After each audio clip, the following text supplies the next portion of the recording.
Hey folks, so I've been seeing a lot of requests for lower level team building, and I figured I'd make a video specifically dedicated to that.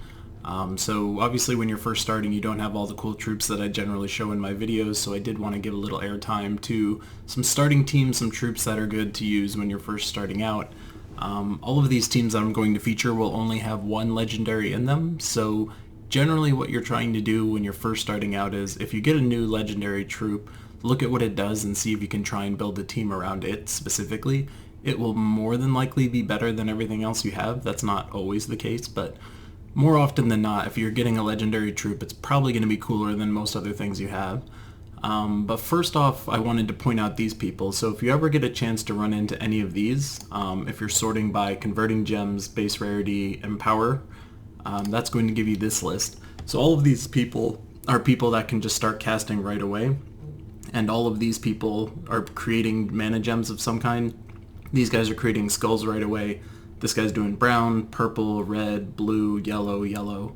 I don't even know what he does. Yellow to blue. So all of these people are someone that if you put them in your lineup, you're going to be able to start generating mana right away. Something that I commonly see people doing when they first start out is they just put 4 really good damage troops in the same lineup, and what you really miss out on is mana generation, so you'll know that your team goes very slowly. You'll see that you're being able to cast your troops just takes a long time. So troops like these are people that are going to get you a lot of mana very quickly. So I strongly recommend when you're building your teams, always think about how can I get people mana quickly. So if you find a really nice damage troop that you like, try and figure out how you can get the mana. These troops are all someone that can start getting you mana right away. They're epic level as far as the troop is, so they're not overly complicated to get. So if you run into these guys again, see if you can snag them. As far as weapons that can kind of be useful for this mana generation thing that I said, so I'll just do this. So Mountain Crusher is something that you're going to get pretty early on. I believe when your Brown Mastery reaches around level 30, possibly 40, somewhere in that range, you're going to get Mountain Crusher. This is just going to explode a lot of gems. Why exploding gems is nice, you'll see that it says you're getting 50% of the mana generated. So you can imagine if you blow up the board which has 64 gems on it, you could potentially be generating around 32 mana of some kind. If you level up the weapon, which you probably won't have immediately, if you level it up, it's going to cause a dust storm, which means that you're going to just constantly creating brown gems. Like brown gems will be falling from the sky a lot more often. So something like Mountain Crusher, when you get it early on, is probably one of the best weapons you can get. It's used all the time in higher level play as well. But this is going to make your mana generation a lot more useful. Again, when you find that cool new troop that you're getting, you want to figure out how can you get the mana as quickly as possible. Something like Mountain Crusher will get you everybody in your lineup mana as quickly as possible. Something else that you might want to shoot for is Jar of Eyes. So it's very, very similar to Mountain Crusher. It's going to blow up a bunch of gems. This one also happens to summon a troop. And if you level this up, it's going to cause an ice storm. So causing an ice storm means blue gems are going to be falling from the sky a lot, and it's also blue itself. So something like Mountain Crusher, something like Jar of Eyes, they're going to help you generate mana. That's always something that's really, really nice. Beyond all of that, what you can really do is just like look through your weapons. I strongly recommend getting used to doing these sorts, but if you're sorting by things like convert gems or create gemstorm, anything that kind of pops up in here, these weapons are going to be useful as far as creating mana for you. So if you already have a lot of mana creating troops in your lineup, find a weapon that does damage. If you have a lot of damage dealing troops but not a lot of way of getting mana, try and find a mana creating weapon. That's generally what you want to be thinking about when you're building your lineups here. So looking at some lower level teams that I've built, again, all I did here was look at the lineup, pick one legendary and say, okay, how would I build around that legendary? And each of these is going to be using a different class. So this is actually a team that I've put together for somebody before where you're using an unleveled Mountain Crusher. So again, your Mountain Crusher is not going to be at the level where you're getting the Dust Storm. I believe it's when it's +6 it gets the Dust Storm. So this is just going to be mana generation. This troop is also mana generation, and this troop is also mana generation. All of this is trying to enable this Queen Titania character to do her damage. So since Sunspear is generating a lot of reds, she gets an extra turn when there's a bunch of reds. She does damage to everybody. If you happen to have her traded, she's also fairy firing people, which makes them more susceptible to magic damage. So just her by herself is able to do a lot of damage. This guy's also giving a bunch of people barriers as you're doing it, and he's creating exactly the kinds of mana that Queen needs. Leprechaun is being used in this case just because he blows up the board right at the start. He's just going to blow up all the green gems. He starts with full mana, so right off the bat, you blow up Leprechaun, and now suddenly the board mostly looks red, which is perfect for the troops that you want to be doing. So the way that this team would play is you just loop Pharaoh over and over and over again, and when you have her full, you just cast her when there's enough reds, or you just cast her ahead of time anyway. This team will be perfectly fine. This team is actually extremely effective early on, and all of these troops are pretty common. The only one that you might need is Queen. So again, just find your legendary, figure out how to get the mana. I mean, this is 3 mana generation troops just for 1 damage dealing troop. If you're building your lineup where it's 4 damage dealing troops with no mana generation, you can probably tell that that's not exactly the way to go. This team would beat other teams that have a lot stronger troops on it, just because it'll never give up its turn, which is extremely strong. So that's an example of a team you could make if you happen to be leveling Sunspear when you first start. I recommend this class for PvP and Guild Wars. This is going to help you get money a lot faster. If you're trying to build up your event class or just an overall great class in general, Titan would be one. So this is like a giant style class. Again, you'll see our Mountain Crushers in there. But similarly, we have mana generation with Mountain Crusher, which is going to blow up the board. We have Forest Troll, which is going to also be mana generation, so it's just taking all the green on the board and doubling it, and then adding 3 more green gems. So having him in your lineup is going to make a ton of green. What's nice about this troop is he's also doing a similar thing, so all the brown that you're making with your Mountain Crusher, he's going to be able to turn all that brown into green. So you can obviously see you're creating a lot of brown. The brown's going to help fill up this guy, and then this guy, when you cast him, is going to be able to get all the green mana that you want. Plus, the only green mana that's going to be going on the board is going to go to this guy, who then turns all the browns into green. And then you have the only legendary troop in this lineup, which is Hyndla. She's going to then be able to fill up and then do her damage. So she's going to be doing splash damage here with 33. She's going to freeze a bunch of people. She can possibly summon more giants. She's also magic pumping and life pumping everybody every 4-5 match.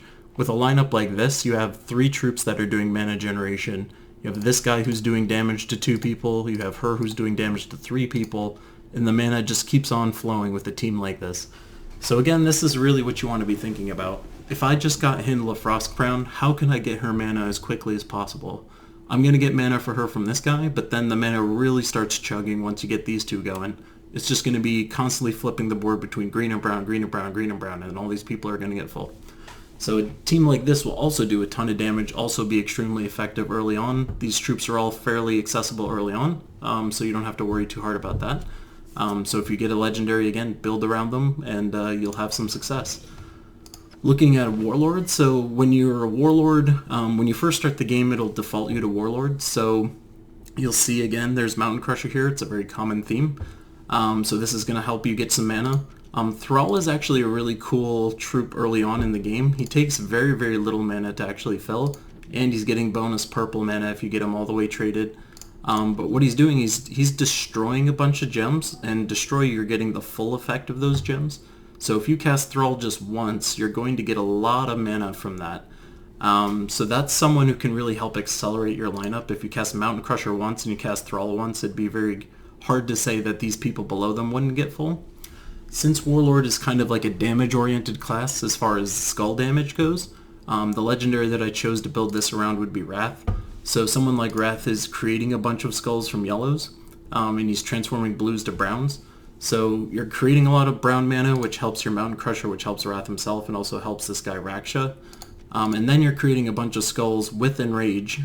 So this dude up top who's going to be naturally scaling his attack because you're playing a Warlord class is now doing tons of skull damage because you're forcing skulls on the board, and he's enraged, which means you're doing 1.5 damage extra with your Warlord hero class up here because of that enrage. So that has a lot of synergy right here. Like these 3 troops by themselves could probably win you tons of fights just like that. Someone like Raksha being added into the mix, so what he's doing is giving you 10 more gold, once you have that 10 gold, what you're doing here is you're going to blow up 1 gem boosted by your gold, but you're gaining 10 gold every single time you cast him. So the first time you cast him, you're not really going to get much of an explosion, but the second time you cast him, you're going to be getting more, and then the third time you're going to cast him, you'll be getting even more. Eventually, he'll just be blowing up the entire board. So mana generation from this guy is really, really strong. He's also doing damage to a single target, so that's going to be useful to help whittle the enemy team down. You can also target people with this, so you're not forced to just keep hitting the top troop when you're fighting. So again, if you're thinking of the theme, I got a really cool legendary. How do I build around this guy? How do I get this guy mana as quickly as possible? When you're first starting out, honestly, like Mountain Crusher is going to be the way pretty much always. This just gets you a lot of mana, which is extremely helpful. This guy's also going to get you a lot of mana, which is very helpful.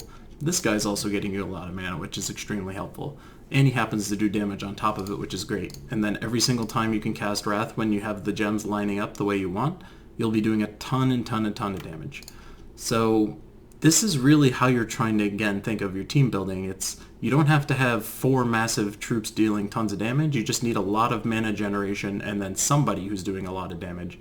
Once you get later on in the game and you get a lot more troops, you'll find that there's cards like Wrath that'll do damage and mana. Those are a lot stronger, so once you get more troops that look like this, that are either exploding the board and doing damage, or transforming and then doing damage, or creating a bunch of skulls and transforming, those are the troops that have a ton of value in the late game, because you can be doing your damage and creating mana for yourself, keeping the turn for yourself. Those are the kinds of troops that are really, really strong in this game. So someone like Wrath would be a really good pickup early on. But again, mana generation is the key. Build around that one legendary that you get. This is actually a Bard lineup that I used early on. So Bard, if you don't know, is getting +1 stat every turn for everyone that's yellow. So that's pretty cool. What's cool about this Orpheus loot is that it's enchanting everybody. So since everybody's sharing yellow mana, it's kind of hard to get them all mana, since yellow is what they all want. So something like this will help you enchant everybody and also give your main hero a lot of life. Yours won't say 32, it'll say something less than that, but comparative to your level, this will be a good amount of life. And he's cleansing and enchanting everybody. So every turn, these people are all going to gain 2 mana, 2 mana, 2 mana every single turn. Someone like Artema, this is the legendary for this lineup. She's exploding a row, which also does mana generation, and she's dealing damage to 2 people. What's nice is that it's boosted by ally centaurs. So you'll notice that Boltoros is also a centaur. He's not a centaur, but I always think he is, even though he's not. But he's doing he gives mana to people. He also increases attack armor and life for a specific person. So he's doing mana generation and stat pumping. Boltoros is somebody who does tons of damage theoretically. So he's doing his life, he's adding his life to the damage he does. You'll see for me that's 69, which is like kind of crazy. So, if I cast a Boltoros, he'd be doing close to 100 damage split. So, it'd be 25, 25, 25, 25 roughly. But again, for your level, that's going to be comparable. So like that would be discussing damage for early on, but the damage that he'll do is also very good. And Artema is going to be whittling people down by herself. Someone like Sunweaver, you could use him, cast him on Boltoros, for instance, who's going to give him even more life, and that's going to make his damage even higher. So you have a lot of mana generation here. You get mana generation with the enchants out of this. She's exploding a row, which gets you mana generation. Sunweaver, he's pumping stats and giving mana to people. So you're going 3 mana generation kind of troops, and then you have 2 really solid damage troops in there. So if you're running a Bard lineup, this lineup is getting stronger every single turn. You're getting mana every single turn. You're stat pumping with these people. You're blowing up the board. That's a good team to run early on. You'll be very, very strong. Bard is a very strong class early on, so if you're not really sure what class you want to go with, you can't really go wrong leveling with Bard. +1 stat every turn in the early game is kind of crazy, so if you're looking for a very easy early game, Bard could be a good class for that. It's not really used so much in the late game anymore, so early on you might be able to take advantage of this. Then looking at a Dervish lineup, so I bet you can kind of see where this is going. You see 3 troops that are mana generation, and you see 1 crazy damage troop. So Glaceon's somebody who's transforming gems and doing damage, so he'll get you a bunch of blues, and then he'll turn red to Doomskulls. Doomskulls obviously do +5 for every single Doomskull that hits, and they also explode, which actually gets you a little bit of mana. He's freezing people, which is cool. He's very resistant to skulls, so he's the legendary that I built this around. Dervish is a monster class, Glaceon is a monster, so every single time you get a 4-5 match, he's going to be getting 2 to all of his stats. So that's very, very strong. Especially in the early game, that's insanely strong. Jar of Eyes is used because it's blue, and as we just saw before, Glaceon is creating blue. So he's going to feed into this guy, and then this guy's going to cast off. Gimlet's someone who I showed you at the start of this video, turns greens to browns, so you're turning a bunch of gems into brown, which will fill Glaceon. Glaceon will cast off, and then you'll get Jar. Cockatrice is really in there for entangles, so he's going to, when somebody's entangled, they don't do any skull damage, and then he also creates brown gems boosted by the amount of mana that he drains. So draining somebody's mana is really, really nice. It slows down their team. All the mana that they've been working to create, you just get rid of it right away. And again, you'll notice that he's also creating mana, and it's boosted. So if you drain a bunch of mana, he'll create even more brown gems. So creating a bunch of brown gems, creating a bunch of brown gems, creating a bunch of blue gems, just exploding the entire board, getting everybody mana. This is an example of another good lineup, and it only requires a single legendary and Glaceon. So none of these teams that I've shown you are using mythics. These are all just using legendary and below, and there's only one legendary in each of these lineups. So again, it's extremely possible to build very, very effective teams using nothing but just a single legendary. It's all about getting the mana somehow. All of these troops that aren't Glaceon are just getting Glaceon mana, and then you'll be able to do a lot of really cool stuff. Another team that we have here is a Dragon Guard. So Dragon Guards are naturally resistant to skull damage. They have 40% reduction there. They also, every single time you do a 4-5 match, give people magic. Specifically give dragons magic. So the legendary in this one is Sylvanimora. I've actually never said that out loud before. I always just call him Sylv. So Sylv is exploding the column and dealing damage to everybody, which is very cool. And something that's even nicer about him is he's entangling the first enemy on 4-5 matches. So the other team's going to have a really hard time getting skull damage onto you if you have Sylvanimora on your team. Mountain Crusher again is just getting you mana, so it's going to be very easy for you to create a bunch of mana for all these people. Rock Troll is very similar to the Forest Troll that I showed you before, so all the brown that's on the board he's going to double it and then create 3 more. So that's really, really nice. Just by blowing up Mountain Crusher and using Sylvanimora a couple times, you're going to have Rock Troll be able to cast and create even more browns. And every single time you 4-5 match, you're entangling somebody, and then since we're running Dragon Guard, all these people are getting magic and life on top of it, except for Rock Troll. Rock Troll wouldn't be since he's not a dragon type. And then Dragon Tar, what he's doing is he's destroying a column, so you're getting a little mana generation from this, and then you're also giving all your dragon allies 17 attack and armor, boosted by the yellow ones you destroy. So, and this will scale with all the magic pumping that you're doing. So if you're doing a bunch of 4-5 matches, this is going to scale. So this guy's doing even more damage. This person's getting even more magic. Like all these 3 troops, this troop, and this troop, are going to have really high attack. The enemy's going to be entangled. You'll have mana for days. This is another kind of team that you could use extremely effectively early on, and it only required this one legendary to work, and the rest of these troops are very basic. And then lastly, I'll show you a Shaman team. So Shaman are very Tauros oriented, so all Tauros start with 50% mana. You'll be Tauros yourself. Again, you'll see there's Mountain Crusher in there. Honestly, when you're first starting out, it's very common to just kind of like balance your masteries across all the different colors. So, when you level up, it'll give you 2 color options. You can just choose brown as often as possible if you really wanted to. That would accelerate how quickly you'd get Mountain Crusher. Instead of having to wait till like level 150 or so to get it, you could theoretically get it as early as like level 90 or so if you're just every single time brown comes up, you just pick it, so that way you can accelerate when you get Mountain Crusher. But again, same idea. So this is getting you tons of mana. Chief Stronghorn is the legendary in this instance. Every 4-5 match, all Tauros are gaining 1 attack and armor and life. So all of the Tauros that you have in this lineup, and you'll see that they all are Tauros, are gaining stats. So that's very nice. And he also does 1 big chunky hit to somebody. So you're hitting somebody, they're getting pulled up to the first slot, and it's boosted by attack, life, and armor. So the higher this dude's attack, life, and armor is, the more damage it's dealing. This is usually a very meaty hit, so that's very cool. Sunweaver, as I mentioned before, is giving attack, armor, and life to an ally. So you can imagine if you give this to Chief Stronghorn, he's going to be hitting like even harder of a truck, so you'll probably just be able to one-shot people if you just get him once with this. and it also gives him mana, so it's easier for him to cast. So we have mana generation, and stat pumping. This guy is empowered if you get him all the way traded, which means he can cast right away. And then he's destroying a row and a column, so you're getting a little bit of mana from that. Then he's giving everybody else 1 magic, which is pretty cool. So this is a way that you could just potentially start getting mana right at the start of the game. It's not super strong, but it's at least something. And then once you start casting this guy, it's really just trading these two. Every single time you hit someone with Chief Stronghorn, it's just going to be this big chunky hit. You'll just kill someone every single time. A very other cool way to get started in the early game. And again, it just required 1 legendary.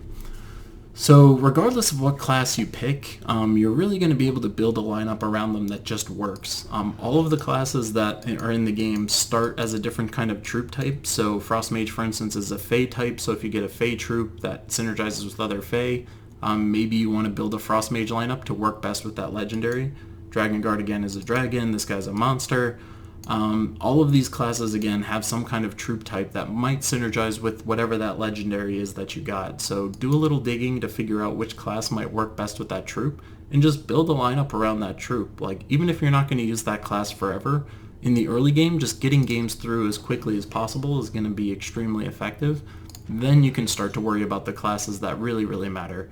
And again, I would say that, Titan is probably the one that you want to start with. Getting your Titan leveled up early on is going to help you the most as far as events. So having a really high level Titan is extremely effective. But if you just want to be playing the game and you have a troop that fits really, really well with Bard, for instance, level Bard. I mean, there's nothing wrong with that. You're going to be playing this game for a while, more than likely. You're eventually going to level all these up in some capacity. You're going to get troops that might fit into other classes. So I hope that's kind of helped you have some perspective on when you're very early on, how do you build a lineup around all these troops that seemingly aren't all that great? You're eventually going to get these kinds of troops that's a legendary, and then you can really just build around them with whatever you've got. But again, it's explosions. That's a really great way to get mana. Destroying gems, that's another really cool way to get mana.